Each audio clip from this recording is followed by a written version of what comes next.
Hello again, everybody. So let's go ahead and get the meeting started. Uh, We're up for the Pledge of Allegiance. I don't have anybody picked particularly for that, so I'll go ahead and lead the Pledge of Allegiance. Everybody wants to stand up.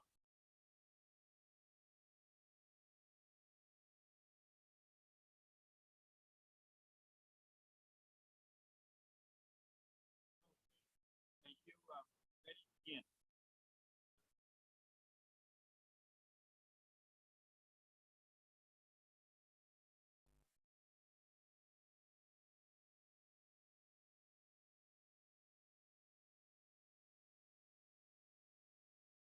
You.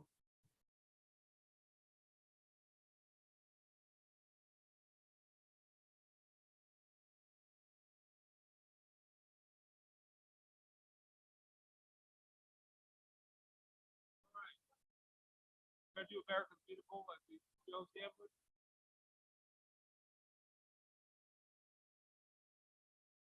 Oh, okay. That was what's given to me, but that's good. Okay.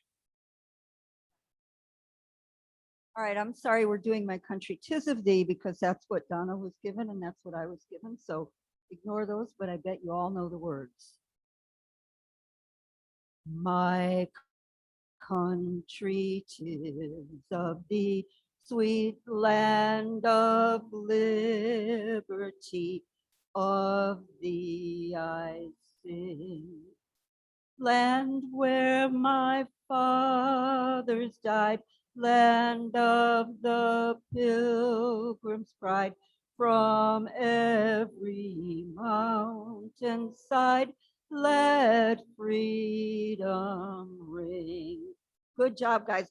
Good job, Donna.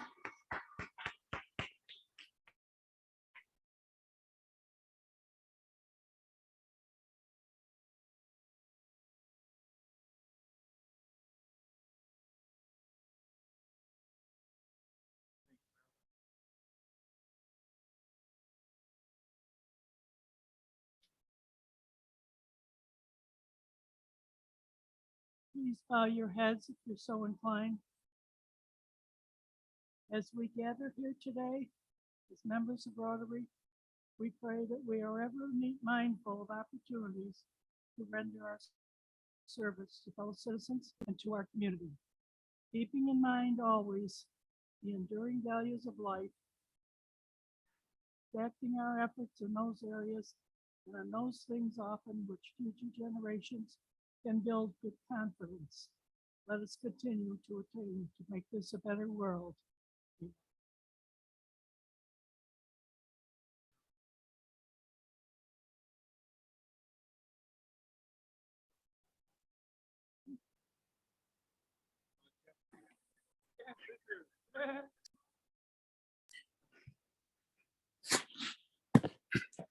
I didn't see you walking down the stairs before I turned my head back.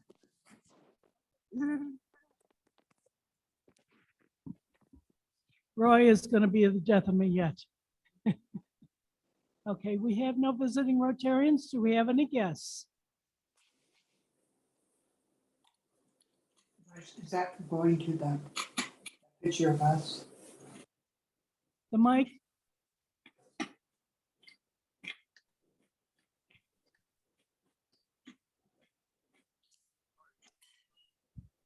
Thank you, Andrew. President-elect Roy and fellow Rotarians, I'm very pleased to introduce Steph Holden.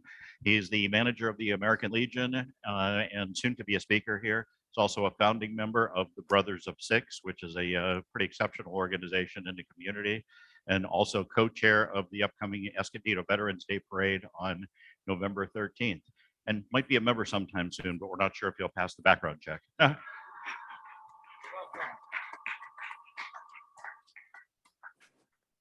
Howdy, I wanted to introduce our guest and future member, my favorite daughter, Amber, who's a little upset that you skipped the Amber Waves of Grain song up there, but Yeah.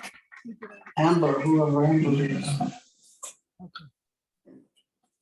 All right, we don't have any visiting Rotarians, but let's sing the Howdy song anyway. And we're going to have Donna Johnson, one of our new Rotarians, accompany me. key. Okay. Okay, the starting key is howdy. Got it? Go. Oh, howdy. We're glad to have you here. Howdy. We'll Okay. say it loud and clear. Relax. Enjoy the program. And won't you come back to see us again?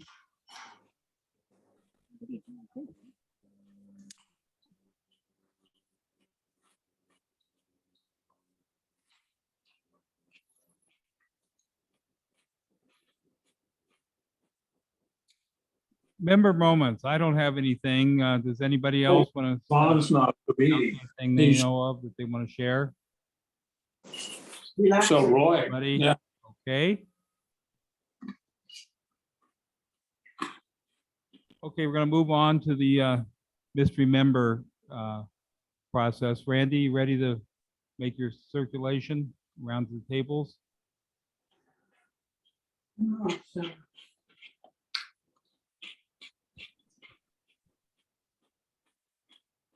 Well, Linda, you're going to be doing this soon too. So does anybody here have a question for me? Jay? It does, yeah, yes, yes.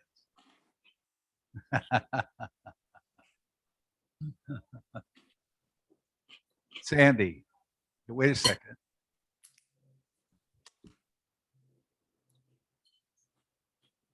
Is this person a current physician? Is this person a current physician? No.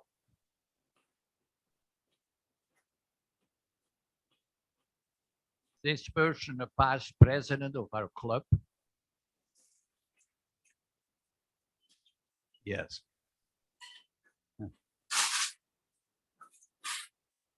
I think that's right. I'm not sure. I think that's right. We think that's right. No? Okay. How about this, Dick? Dick, you always have something to say.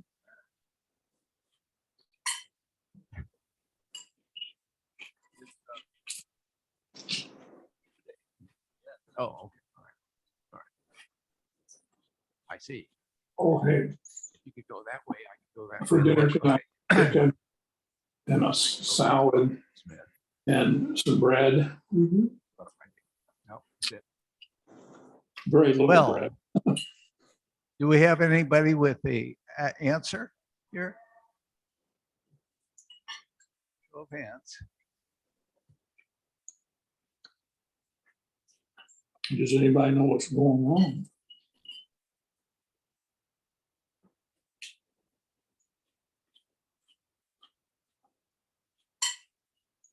Does this person drive a two-seater, low-slung black automobile? Wow, that's a question I can't answer. Do we have a guess as to who this is? That's a pretty specific question you asked there. Maybe you'd like, I'd like to guess Johnny Watson. what do you know? Johnny?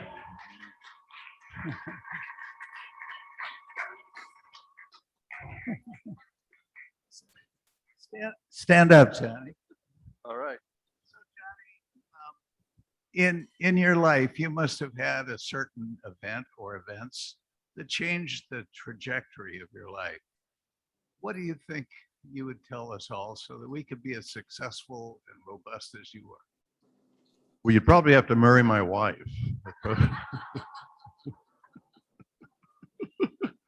No, we were married in 1965 and obviously started our lives together there. Dated during college, but anyway, she's certainly been a guide to me all along. Yeah, that's it.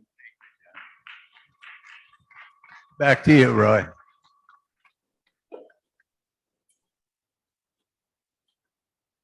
Okay, thanks, Randy. Now we have an announcement. It's about the Oktoberfest. Oktoberfest That's not gonna happen. I don't know if probably some of you have already heard this. Let me give you some explanations on what drove that decision not to do the Oktoberfest. So you see on the slide here, I've got both on the supply side and on the demand side is the way I phrased it. On the supply side, the real killer was the event planning company. We've had a hard time getting an event planning company to work with us. Finally got one. Several of them just said flat out no, even though we offered them money to do it. One had, I think, divided loyalties. It's another story. But we got one good one, but they can't set up the equipment being the booths, canopies, stage, fencing, bathrooms, that type of stuff. They could not set it up on a timely manner. In other words, on like a Friday afternoon for the event on Saturday and then tear it down right away. And the reason for that, they can't hire people, can't find people. News to everybody, I'm sure, right?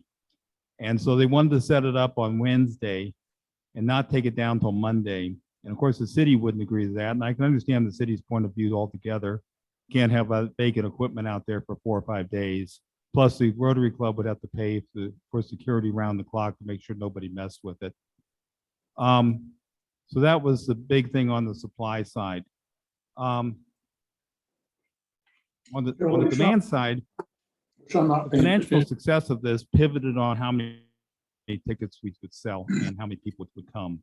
I've got estimates from other people, anywhere from 500 people to 5,000 people would come to an event like this. I did go over to the Carlsbad Rotary meeting one night about a month ago and talk to them about their Oktoberfest, which is scheduled for October 2nd, and ask them how many people they traditionally got to theirs. They said between 3,000 and 5,000 people. If we got anywhere close to that, we could make quite a bit of money, like $50,000. But they haven't done an Oktoberfest since this whole pandemic mess started. And so they're doing another one. They're doing it on October 2nd. And I'm going to go over that, scope it out to see how many people are there and what it's like. There's another factor on the supply side was the city of Escondido upped the insurance requirement that vendors have to have for liability insurance. I talked to our friend Joe, the insurance agency owner here in the club, and he said that was unheard of what they've upped it to. Insurance companies weren't really prepared to write those kind of policies. What they wanted $2 million per occurrence, $4 million overall. Joe said the usual deal is $1 million, $2 million. And the city, Patrick Martinez at the city said that even other events that the city has issued permits for they're balking at that insurance levels as well. Last thing on the city is they put verbiage in the permit approval that the city can cancel or yank the permit at any time up to like the day before if they decide well, the pandemic's getting worse or they just have safety reasons or they kind of left them open to cancel it for whatever reason at their discretion. They said they weren't going to do it, but it's there in writing that they could do it. And then the other factor on the demand side is, everybody's knowing you go to the store, restaurants, everybody's walking around in masks more and more. And whether we got 2,000 or 43,000 people by the time October 9th came was uncertain. And the club would have to start putting up hard cash on the barrelhead for certain services before non-refundable cash on the barrelhead before the event started, and taking the chance that it was turn out to be a failure on attendance or be canceled altogether at the last moment after cash was spent was another factor. So put all together, and we decided not to do it. So that's the full story.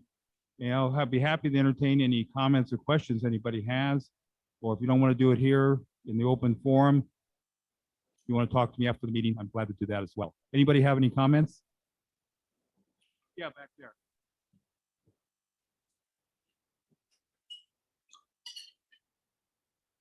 Okay, that's the kind of comment I like. Anybody else? Okay, no, okay, we'll move ahead.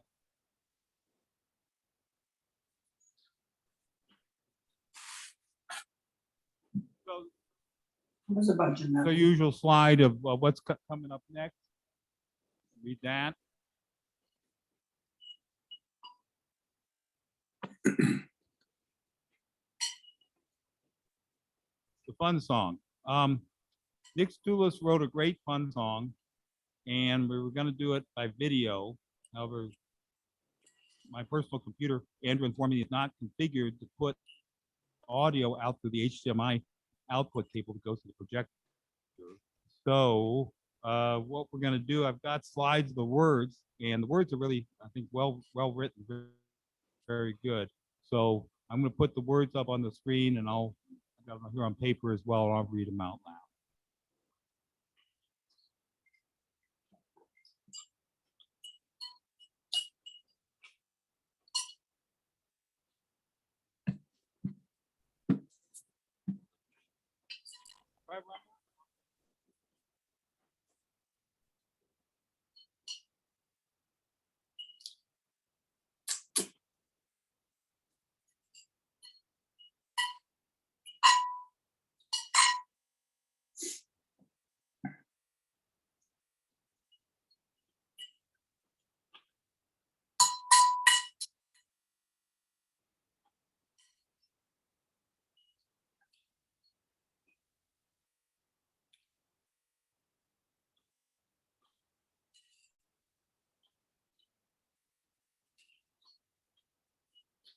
I'm running on the Windows video player, and I hear it through the laptop speakers, but that's it.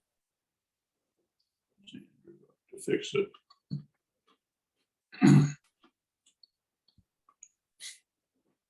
Andrew to the rescue.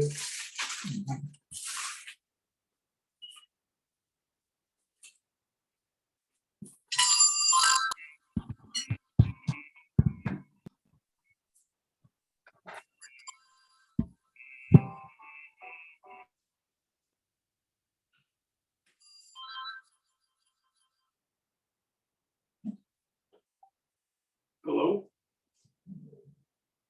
Hello? Yes. I'm sorry? Oh, okay. Will do.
Don't have the image back on the screen again.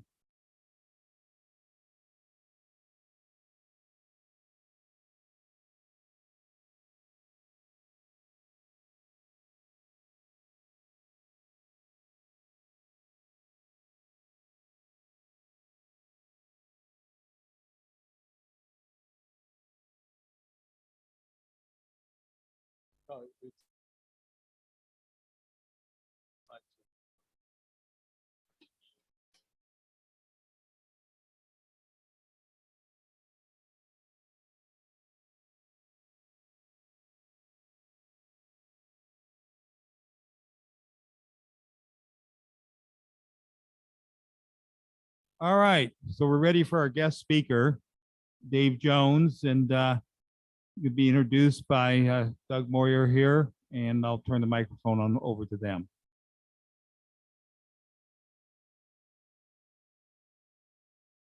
Current President Roy and fellow Rotarians, my pleasure to introduce our speaker today, who should also have been acknowledged for visiting Rotarians. Dave is the president of the Dinner Rotary Club, which largely owes its existence to resentment in our club. Anyway, for a long time, Dave was in great demand as a speaker on best practices, and more recently has become a very tireless advocate for mental health awareness, prompt recognition, and appropriate treatment and support. It's a very fitting topic today. This is National Suicide Month. So welcome.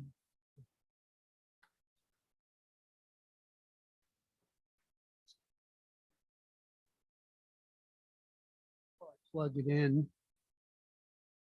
First of all, that sounded just like Bill Withers. Although, you know, he might be turning over in his grave. He did just pass away recently, but I don't think it's because of that song. So I do appreciate you guys singing to me. And I've been here a couple other times soliciting whiskey donations and other things. So I've been sung to before. But today, presentation set up. So first off, I'm the president of the Escondido Rotary after 5. So if you have makeup, you need makeup, come on by. We have beer and wine. We're currently meeting at the chamber right now. Try and figure out what's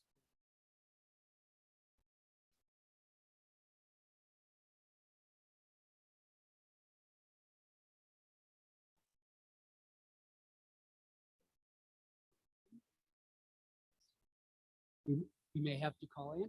Yeah, if you want to come by and see how I can mess up a meeting presentation, come.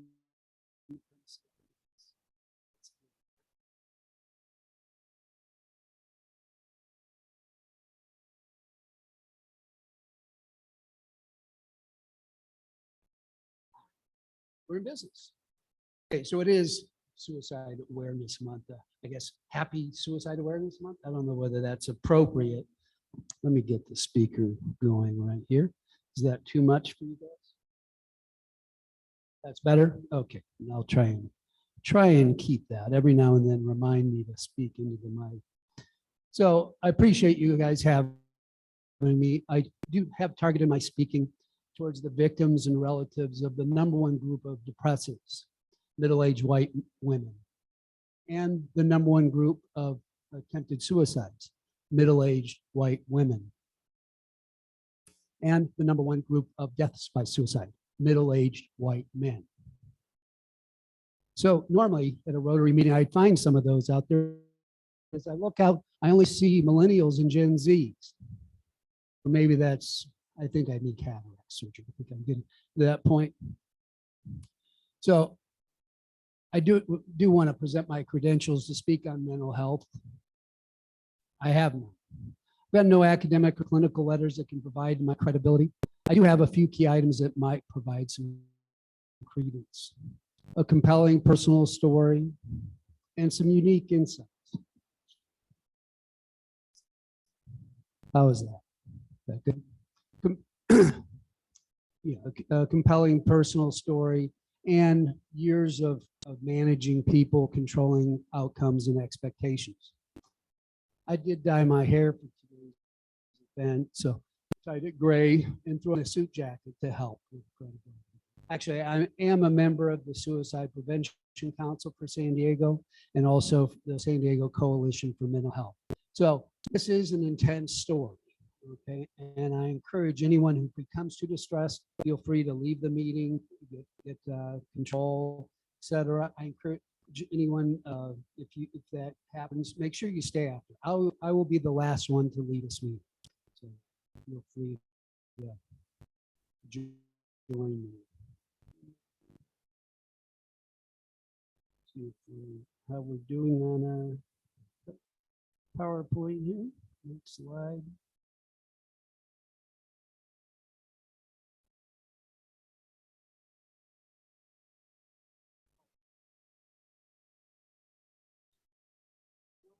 All right. There we go. Okay, we're in business now. So a couple years ago, I read a story about a 25-year-old Escondido man who was tried for the brutal claw hammer murder of his mother. As the defense did not dispute whether he killed his mother. The article stated that the question was that the trial depended on from what? Would it be first degree, second degree, manslaughter? As I read through the details, my first thought was, I know why. My second thought was, maybe I should be glad that my father killed himself. So that night, I wrote the first draft of the speech. Now, the story I'm about to tell you is not meant to elicit sympathy from me.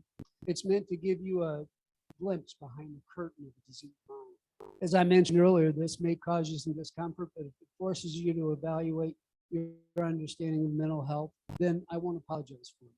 And I hope it'll give you a new understanding of how us to move forward in dealing with mental illness and health issues in the future. I'll also provide you with some why questions that I think are more important and more valuable to ask. So my mother was standing at the sink in the kitchen making breakfast.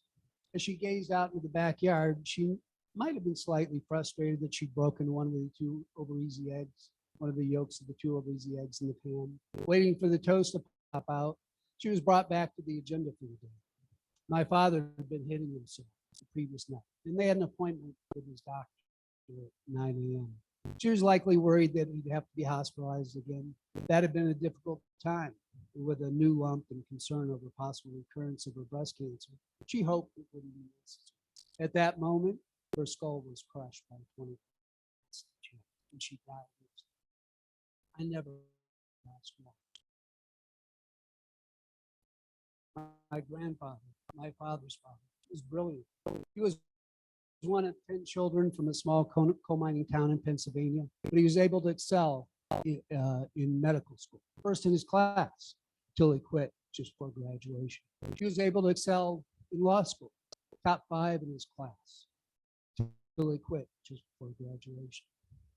He was able to build successful businesses and then ruin them. He married and divorced my grandmother. He married and divorced my grandmother again. He made a fortune, he gambled it away. The first divorce came when my grandmother came home to a house empty of its furniture. He was manic depressive, now known as bipolar. When he was on a manic high, there was no one like him. When he was on a low, there was no one. He attempted to kill himself a couple times, including attempting to take my grandmother with him once by veering into oncoming traffic before she was able to wrestle control of the wheel. When he was 65, his last attempt resulted in his death. And I've no knowledge of the details. Suicide wasn't talked about most. So my father grew up an only child in his children's environment. He had a strong-willed high school guidance counselor for a mother. And he also excelled at school, eventually earning a doctorate in psychology. He had a fascination with the human mind. He was likely fueled by the powers that could take control of his father and his various traits. He planned to be on the clinical side of psychology, but an internship at a psychiatric hospital forced him to switch to organizational psychology. The condition in psychiatric hospitals in the 50s was horrendous. Many of us have seen One Flew Over the Cuckoo's Nest. Now, my father built a career and a family that many people envied. The loving couple and 3 kids.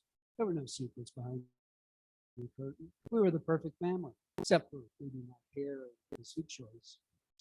They were leaders of their church, social groups, numerous civic organizations. They loved each other and everybody loved them. When he was 43, my father had an acute depression. Up to that moment, we were not aware of any psychiatric issues. He was hospitalized and heavily sedated for about a month. I visited him at the Cleveland Clinic on a trip home from college to find him virtually incapable of outward communication. But even in his medicated fog, he was writing intensely. He was a prolific writer. We would sit and watch a Cleveland Indians game, and he would fill a legal pad or two while assessing one of his clients or working on one of his manuscripts. On my visit, I found a 3-foot high pile of legal pads next to his hospital bed. As I read them, I found the ramblings of someone who struggled with dissociative thoughts and illogical connections. Some of the ramblings were just pages of repeated, "I'm bad," or "I'm crazy." The majority of the notepads contained an irrational idea, and hundreds of irrational pages supported it. Now, the article I read said that David McGee Jr., the young man that killed his mother with a hammer, had decided to kill himself. He first took about 100 Benadryl, and while 100 Benadryl and antihistamine is potentially a lethal dose, it wasn't likely to kill a large adult like David. As he waited to die, the drugs did start to have some effect, exacerbating his negative thoughts. He started to realize how upset his mother would be. He loved her very much and knew that he would break. Not killing himself was not an option. So he took action to avoid inflicting the pain on her. He proceeded to kill her instantly with a hammer and then slit his neck and arms numerous times. He was found in the house on the floor with 2 knives, a bloody toaster submerged in the overflowing sink, and blood everywhere. But he survived to be convicted of first-degree murder, and now will spend the rest of his life in prison, suffering the pain of what he did to his beloved mother. And his grandmother suffered yet another loss. After killing my mother, my father sat down and paid bills. He wrote numerous checks to cover the next few months of house payments and utilities. He didn't want to burden anyone with any financial issues. He wrote letters to his mother, mother-in-law, and each of us kids. Whatever stressors might have been involved, his health, her health, they provided compelling rationale for the irrational decisions he made. I'd read material just like this in the hospital. Now, my dad cut and stabbed himself numerous times. I don't remember how many, but it was obvious that he was committed to the act, a strong determination to complete a task that he believed needed to be done. This wasn't the person that I knew, but I understood the power of the black cloud that had taken control of his mind. I never blamed my father. I never asked why. I knew why. He had a diseased mind. My father was mentally ill, and the illness came with some terrible consequences. Asking to find a motive requires that there was a rationale to what happened. Everyone else was searching for a motive. Local news asked that question every day for weeks. They spent a lot of time and effort trying to understand why. But why requires a reason. Reason can't be ascribed to something else. Irrational thoughts bring with them irrational logic, and true reasoning is unobtainable. My dad's whole life had been involved in the issues of the brain. Most of his friends were psychologists or psychiatrists, all of whom spent their lives helping people with issues. But there were no thoughts in his head that he was simply under a temporary cloud of darkness. Should help. There was no help available to him. Any remedy was being called. As he sat writing letters, he just felt he should explain. It made sense that this needed to happen this way. He explained. It was just like what he did. Irrational thoughts. Now, I mentioned that when reading the article, I had a momentary thought that I might be glad my father's death attempt had resulted in his death. Up to that moment, I'd only viewed the loss of my parents from my perspective, of the time lost, the family activities, the kids never knowing their grandparents. The article made me think that I might be glad that my father ended his life and did not have to go through an extended trial, a murder conviction, and life in prison for ending the life of physical life. The pain and suffering that was avoided for him, his mother, my sisters, and myself caused me briefly some minor relief. Now, I don't want these two examples to make you think that someone who is mentally ill is likely to be more violent. They are much more likely to be the victims than the perpetrators. And I don't want you to think that this situation is hopeless. Depression is treatable and suicide is preventable. I've been able to do it. I look back to my youth and I can see the times where I've been under fire. Long before they had a name for seasonal affective disorder, SAD, I knew something was wrong when I didn't see the sun for 6 months. I spent a semester my junior year in Cuernavaca, New Mexico. I noticed there that I didn't have to hibernate. Happiness that I experienced in the spring and summer just might be available to me year round. 18 months later, with another winter looming ahead, I moved to San Diego, away from the lake effect.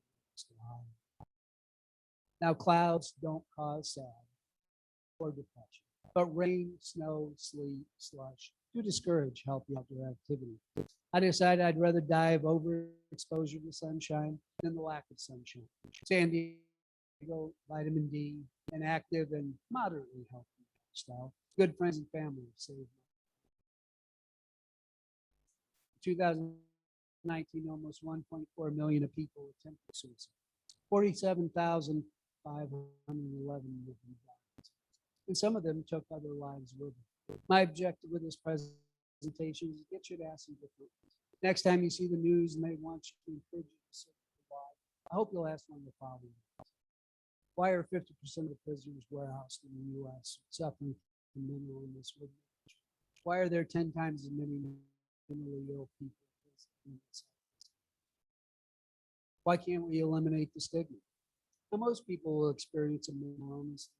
It may only be the severity of a cold and not necessarily pneumonia or life-threatening, but it is not something to be ashamed of. The definition of disease is where the body or body part impairs normal function. When any other body part becomes disease, it should be that way for our most common. But we know more. Well, it's estimated that depression and its effects cost the U.S. $500 billion each year. But our spending on research and prevention has never received the attention it deserves. We spend more on asthma and arthritis research than on depression and suicide. Suicide is the only top 10 cause of death that has continued to rise decade after decade. The pharmaceutical companies are only interested in symptom and only if it involves long-term usage. Promising research in psychedelic treatments was halted 50 years ago. And after restarting recently has already produced dramatic results. We're now learning a lot more about the brain, what it is, where things occur, and hopefully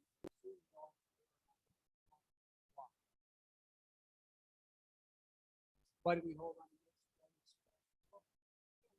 this? Someone who has it all ends their life, but no one ever has it all. They have expectations how life could or should be different.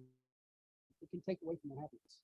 I believe this is a contributor to increases, especially teen suicide. No matter how much we have, social media will try to show us that it's not enough. I spent parts of 3 summers in Nicaragua. On each trip, we build a needed community asset, such as a clinic or a schoolhouse. But our primary function was digging latrines. At that time, 50% of the children would die before the age of 2, primarily from dehydration due to dysentery. In the evenings, we would sing songs or do skits for the community that involved lessons of boiling water, washing hands, or relieving yourself away from your water supply. There's a famous quote that says, happiness equals reality minus expectation. The Nika people were very happy because they were rarely disappointed by unmet expectations. Now, there are many other lessons we can learn from the simple labors. They lived a humble, gratitude-filled, giving, social lifestyle with the type of activity and presence that scientists believe contribute to positive emotions. There's a reason that Gallup showed the Latin American region is #1 in the happiness rate, and Latinos are the ethnicity with the lowest suicide rate in the U.S. Now, positive thinking doesn't stop depression. it can provide some break. Negative thinking doesn't cause depression, but it can provide it. Why are we surprised? Well, most suicides are preceded by a psychiatric condition, but we can't always recognize it, and they usually don't want us to see it. In many cases, depressive episodes can extend over several years, and people just think that's the way it plays. Most are also preceded by a visit to a healthcare facility. But other than why, the most common word around the latest celebrity suicide or shooting is shock. But how can we be shocked? During this presentation, approximately 1,000 people will attempt suicide, and it'll result in a death. And how can we be shocked when the famous ones, when the famous ones, when the signs are in front of us? Anthony Bourdain expressing suicidal ideation and alcohol abuse on most of his episodes. Junior Seau with a football trauma resume and a suspicious late-night drive off a cliff just before. Or Robin Williams and his history of drug use. Why are they so selfish? Another myth of suicide is that they are selfish. And there are some people that have chosen this route rather than face legal consequences. But that's not the majority of cases. Friends and family often react with anger against the see a selfish act that inflicted so much pain. But the depressive believes that they're already on and a burden on everybody else, to the point where the act or acts they're about to commit will result in a grave death. Why have antidepressants replaced opioids? Well, now that we've successfully reduced the opioid prescription abuse, primarily by turning the number one class of overprescribed medication is now antidepressants. The fact that we don't know what causes depression or know how antidepressants work should cause concern for their use. Many have serious side effects and terrific withdrawal consequences. The problem is that almost 80% of the $10 billion spent each year on these drugs are prescribed by general practitioners and most without a psychiatric diagnosis. Now, I'm not suggesting anybody go home and flush their antidepressants. This could have serious consequences. But they should force their prescriber to refer them or partner with them in a treatment program that's not exclusively pharmacological. Why don't we talk about it? Well, I was worried about talking about it. I was worried that the message to my son might be that this was the family business. I was concerned that an episode of depression, which he's experienced, the male family legacy would become a basis of an irrational argument in support of suicide. I did come to find out that psychiatrists believe that talking about suicide cannot prompt a suicide. In fact, talking and asking about suicidal thoughts are the best ways to prevent suicide. Why did the suicide rate go down in 2020? Well, actually, we don't know the results from 2020 as we just received the results from 2019. And they were good. Good news. Suicide rates were down in 2019. It could be a sign that awareness saves lives. If the pandemic hit with an increase in drug abuse, alcohol consumption, domestic violence, anxiety, depression, increased firearms sales, national anxiety, economic devastation and isolation, all known factors that contribute to increased suicide. So one would assume that we would see an increase in treatment, and that may be the case, but this may be similar to the Christmas fast. December is actually the month with the least suicides, primarily because of increased social interaction. So the pandemic could also be a cause for reduction in suicide. Pulling together during strife or crisis can reduce suicide, as it did in New York for 9/11, in New Orleans after Katrina. The pandemic brought a focus on mental health. It's more okay to not be okay. More people are willing to ask about mental health, and many found it easier to reach out for help through telecare and Zoom. Many young people returned or stayed home where they had more family contact, and the election may have reduced suicide. We know that when people become connected to a group, it reduces risk. Even though there were two groups diametrically opposed. Almost everyone was actively participating in one of them. The San Diego Suicide Prevention Council just released a couple weeks ago the results for San Diego County in 2020, and suicide deaths were down. Now we'll see what happens nationally. As we're lucky that San Diego has one of the strongest suicide prevention programs, as well as one of the best behavioral health programs in the country. Why don't we take better care of our minds? Well, the field of positive psychology is fairly new, but there's a lot of information about how to improve our well-being. And we are taking better care of our minds. The media surrounding the pandemic has been a masterclass in mental health practice. We're downloading meditation apps in record numbers. We're more aware of how the physical treatment of our body will affect our brain. And while we are doing better, the challenges are also doing. So there's more we can. Get a dog, take a bath, sing, write a gratitude, practice yoga, get a massage, play a game, have sex, gargle, start a garden, breathe, sleep, go for a walk. All of these have been found. Why aren't we more aware of the indicators? But you see someone that's been more isolated. They lost interest in their activities. Maybe they've missed a few meetings.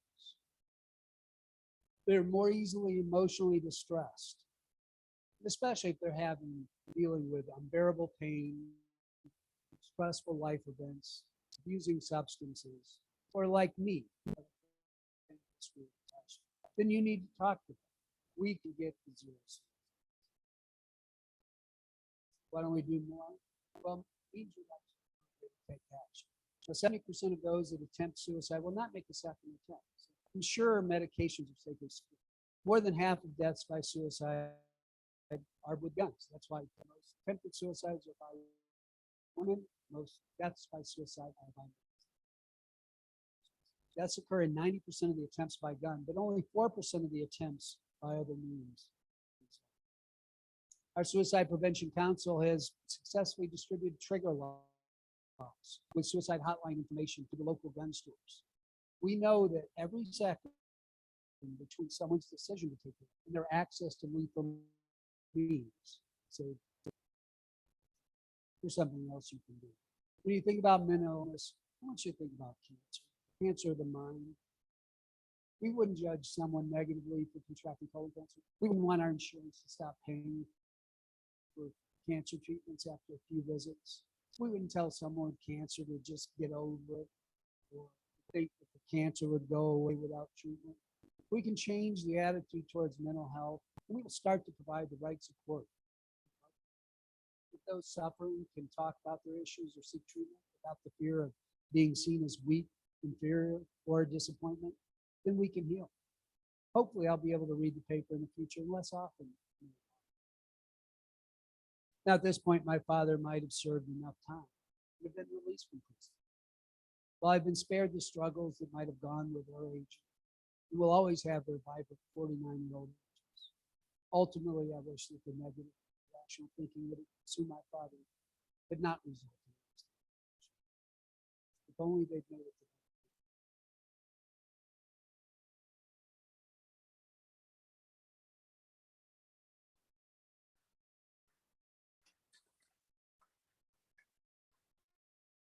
I don't know, time-wise, we have time for a few questions? Okay, so I'll be happy to take some questions. I'm going to put a flyer over here as well as my contact information. So if you leave, feel free to grab that flyer.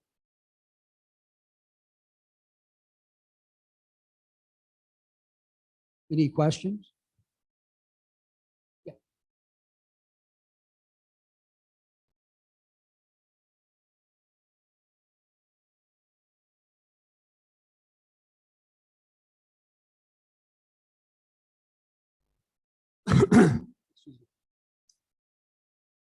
So difference between disadvantaged people and wealthier people, let's say.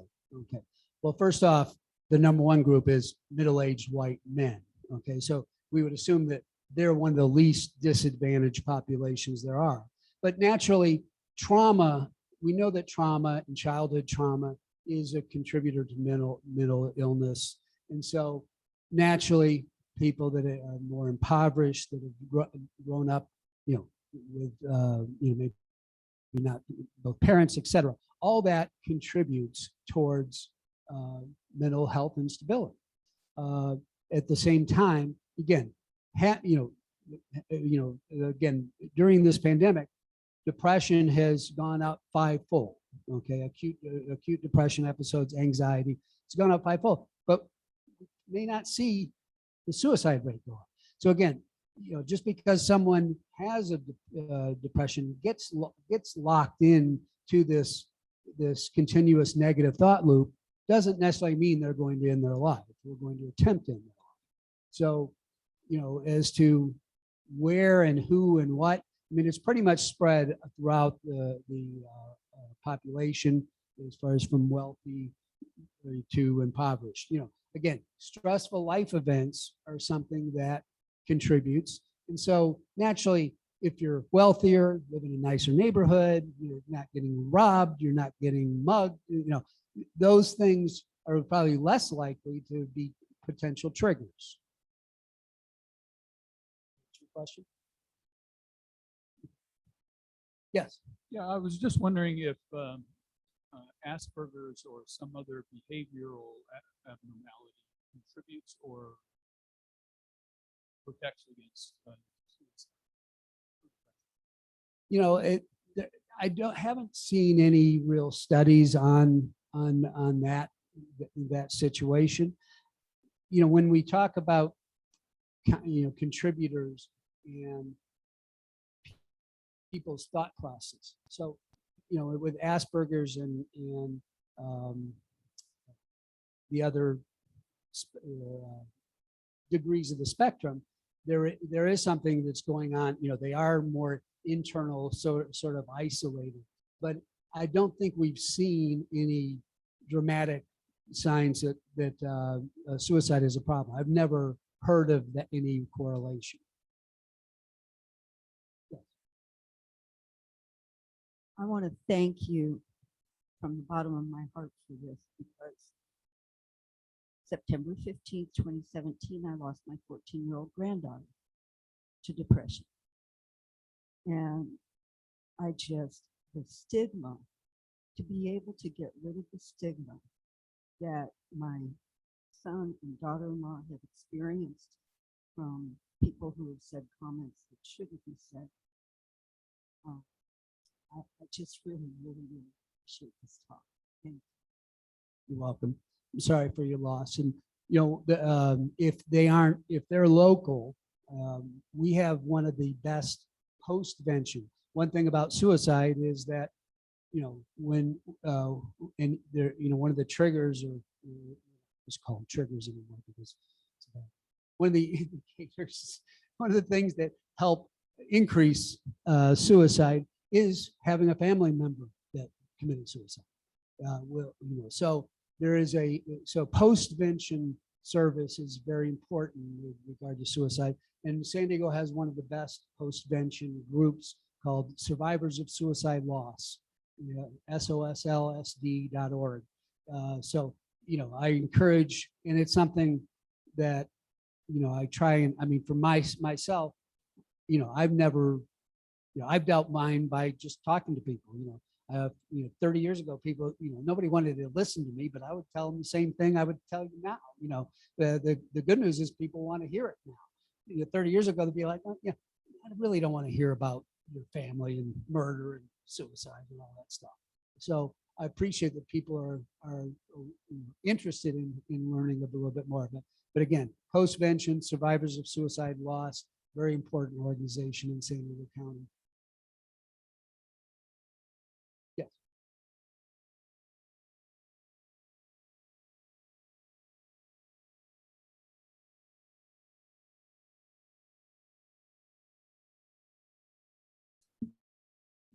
Sure. That, again, I just can't, I know how depressed I could get on a Saturday night when I was 14 or 15 and thinking about, what my friends that didn't call me were doing without me. I can't imagine watching it on a TikTok or watching it on a live stream, the pressure that that puts on, you know, the fact that, you know, that youth, you know, can be consumed in that environment. So, you know, we're dealing with a whole generation now that has grown up with the iPhone and has lived soon with that. And you know, what it's going to eventually lead to, I don't know, but definitely there's an increase in teen suicide because of it, and youth suicide. I mean, again, the increase in 11 to 15 suicides, you know, is pretty dramatic, as well as 16 to 18, 18 to 21. So most of those groups have continued to see an increase. We're seeing, again, an overall decrease, but we're seeing the pressure, you know, forced younger now. You know, I also, I want to put a slide in there. I'll judge by here. So, you know, why did Richard Nixon kill my parents? And so that slide is about psychedelics, psilocybin and LSD. So in the 40s and 50s and 60s, the research on research with LSD was tremendous. The results eliminating alcoholism, eliminating depression, eliminating, you know, I mean, the test results, although they didn't really start to do the scientific testing we know today till the late 50s. But in the 40s and 50s, it was mostly anecdotal testing and people, you know, in mental institutions. So unluckily, you know, LSD broke out of the lab in '63 and became a popular recreational drug. And Richard Nixon decided that, you know, he wasn't happy with the results, the anti-war movement, and he blamed it on the drugs. And so there was a war on drugs, and LSD and psilocybin research ended in '67. And you know, again, we've recently started that research back up. They're now approved a drug called Special K, ketamine. It's now approved for use. There's a couple other ones that are very close to being approved. Ecstasy, the party drug, is very close to being approved for PTSD. The research on psilocybin, because remember what happens with, you know, anxiety and depression. So depression is getting caught in a negative thought loop about the past. Anxiety is getting caught in a negative thought loop about the future. And what they found is that psychedelics in treatment with a professional, that they can take somebody and they can bring them outside of their body to where they sort of, you know, they can get out of that thought loop. And they've been able to have positive treatments with single treatments. But again, the drug industry has no real interest in that, in supporting that, because there's no money in treating somebody one time and being done with it. So again, keep your eye out for psychedelics. As far as no, you know, there's a lot of positive research going on now. There's a lot of funding. The FDA has approved these research panels, and so you know, it should be a very positive thing. It's something that when I look at when you look at the research in the 50s and the 60s, that if it had continued, that somebody who killed himself in the 80s may not have needed to kill himself. Treatment. So.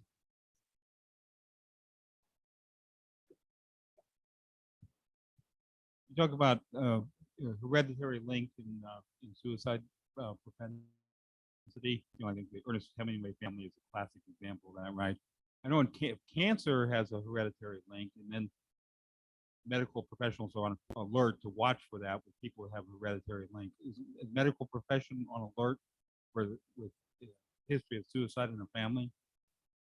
Definitely. Now, you know, with the holistic, you know, when you go to your doctor now, I know my doctor Kaiser, you know, used to be, you know, blood pressure, it was all about physical, family history of cancer, et cetera. Now they talk to you about a family history of mental health. And we know that we don't know what causes depression yet, okay? But we do know that there's a likelihood that especially, male, the male side of the family is more likely than the female side to carry this propensity down. But again, since we don't know what it is, but again, medical professionals are at least asking those questions now, and they're asking about your family mental health history. And so that's a positive just in the last couple of years. We're seeing that. But as far as being able to identify a gene or something, as I say, until they can determine what causes depression, they won't be able to make a determination.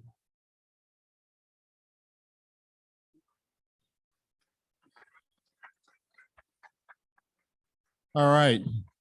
Dave, thank you very much. I think that's one of the better presentations we've had, and I really compliment you on that. I know I always sense that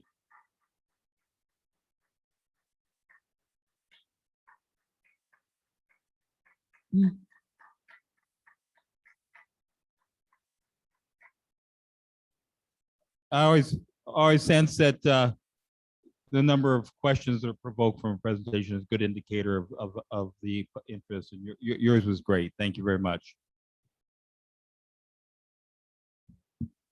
Okay, everybody, that's what we have for today.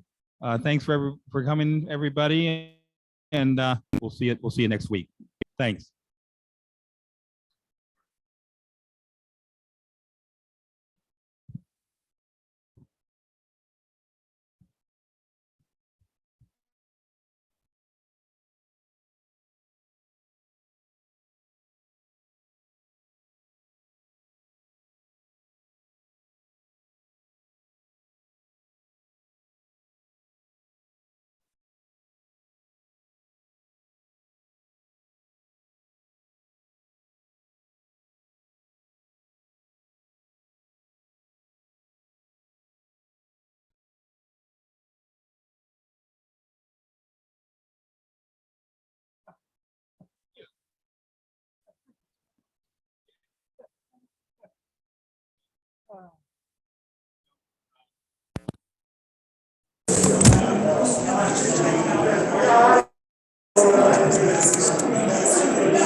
But it's the kind of thing where she has a song there.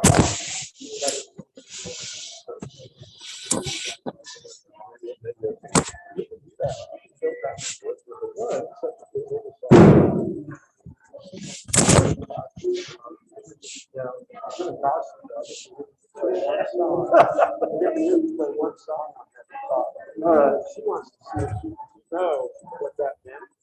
1967 Martin, whatever, it doesn't matter. That's a wonderful guitar. Bought it brand new in 1967. Probably for about $400. Actually, a little less than that. Yeah. I got the guitar and the case. And I bought the cheap case. But I won't say it was $250 or $300. Tried to go for that house probably $4,000 or $5,000. I looked it up on the app. Me too. That's why I don't have one. I buy it and I play it. It's filmed by his copper kettle. All right.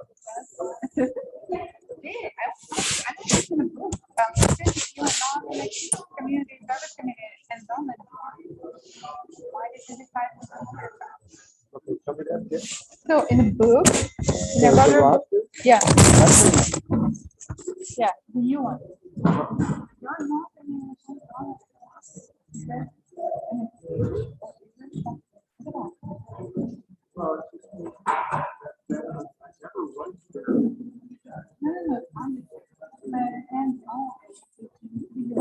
Well, you're the director of community services. You put all the different people. Yeah, I'm not. I'm willing to volunteer.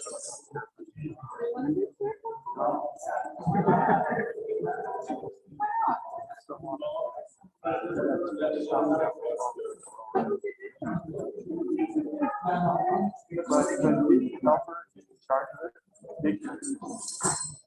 But if you have hands-on project, I have to find them, I have to organize them. I have to find money for it. That's more work.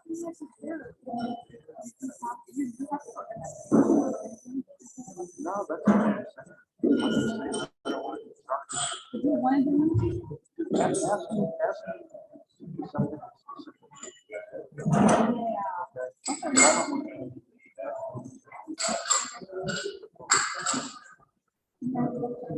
so what do you about like a woodshop, right? You like that? Yeah. So we need to do this like library. Yeah, if you don't want to. I'm happy to have somebody give me a plan. And give me words, and then I will cut it and then I'll make it. I don't want to be.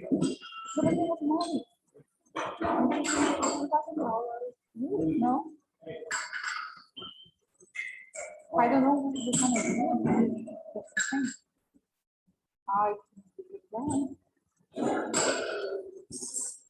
Well, how about if we focus on the service grants process conduct first, and then move on to that? well, if you can't say, we're gonna do that But anyway. for me, I have a lot of different things going on. I don't need to get done with old things that I'm already working on. I'm so solid, like, I have more things that you do. So I've got ready stuff, I've got stuff I'm doing this on, and that stuff I'm doing for organization. And I have a different organization that is in the state that I volunteer with. We're all real busy right now. So taking on the extra stuff for me is not a good thing. All right, then. Yes, and I don't know, there was something else. I was thinking that you're gonna say that library it's kind of standard before you go to that. I thought you know this. Yeah, but you're too busy. So I'm gonna have to find somebody else. All right, then. Well,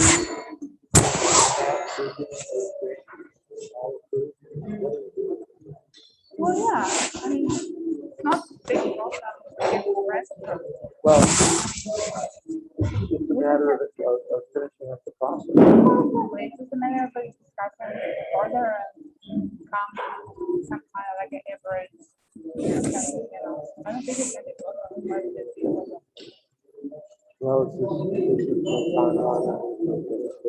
there is a timeline. It's possible. It's possible. Yeah. So you guys, was that for directions? I think I full board to my case. Was the difference to ask them to be my committee or give them information? Well, because people were interested, they can go through the grant and see what we're doing. So how is the decision going to be made? Our decision that we made for grants, it's gonna vote. Our committee is gonna vote. Not necessarily. I'm still waiting. I just sent an email like on Friday, so I'm gonna wait at least this amount of work days for people to present. Then send a mail that vote. 1, 2, 3, maybe 4 persons this month. Okay, so I'll just look forward to the direction. Sure, yeah. Yeah. And then to make a decision soon. We can I just send the information to the board that we look transparent. We don't look like a super smoothie, you know, that we decide for about something. You know. I mean, as long as we keep this information, I don't mind it.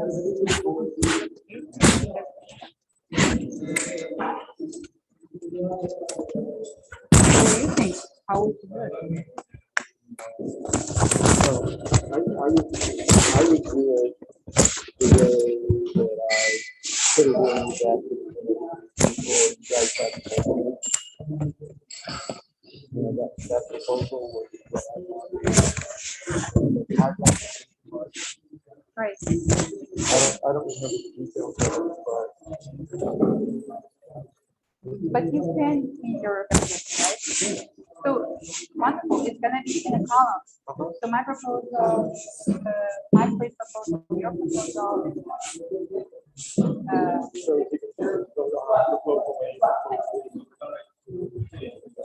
Pretty much because there's a certain thing that everybody agrees on. Okay, so we can eliminate that completely. Everybody agrees on it. And the one that as in disagreement, so I'm gonna show proposal 1, 2, 3, 4, 5, 6, and then I'm gonna make one more ever proposal for the funding. Okay, so if we agree, so then we get go ahead and supplement whatever. If somebody doesn't want to keep organization money at all, and somebody wants to keep numbers, we can do 1,250. Okay. So that was. Does it make sense? No, really? no, I think that's fine. It's one of the things that you share. Oh, exactly. Well, I think well,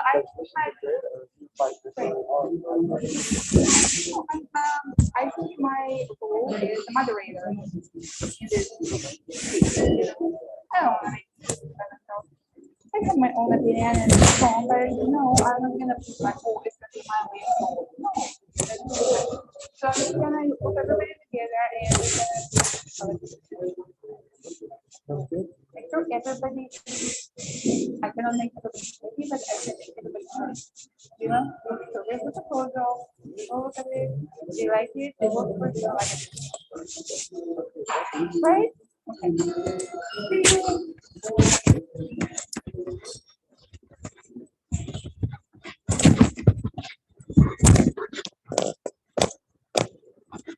See you.